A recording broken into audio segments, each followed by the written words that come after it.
السلام عليكم ورحمة الله تعالى وبركاته. يواصل النخب الوطني بيتكوفيتش سياسة التنقيب على أبرز المواهب الشابة التي تنشط سواء في البطولة المحلية أو مختلف الدوريات الأوروبية، وذلك من أجل تدعيم صفوف محاربي الصحراء مستقبلا.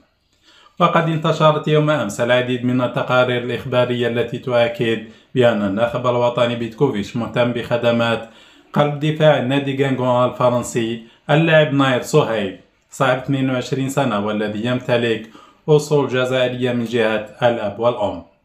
كما أكدت ذات الأخبار بأن الناخب الوطني بيتكوفيتش طلب من مساعديه متابعة هذا اللاعب وتقديم تقرير مفصل حول إمكانياته، وهو ما تم بالفعل، حيث جاء التقرير الإيجابي أكد خلالها بأن اللاعب ناير صهيب يمتلك مؤهلات فنية كبيرة في الدفاع، بالإضافة لقدرته الكبيرة على قطع الكرات الهوائية العالية. كما أن ذات التقرير أكد بأن اللاعب ناير صهيب يمتلك قراءة جيدة للعب من خلال قطعه للكرات في الدفاع، كما أنه ممتاز في بناء الهجمة من الخلف من خلال تزويد زملائه بالكرات الطويلة في الهجوم.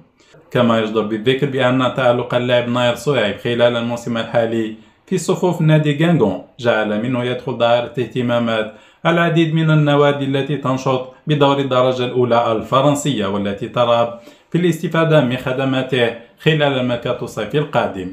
كما أن اللاعب ناير صهيب سيكون أحد الحلول الإضافية لمحاربي الصحراء في منصب قلب الدفاع، خاصة في حال واصل العمل بجد وتطوير مستواه أكثر فأكثر. سلام.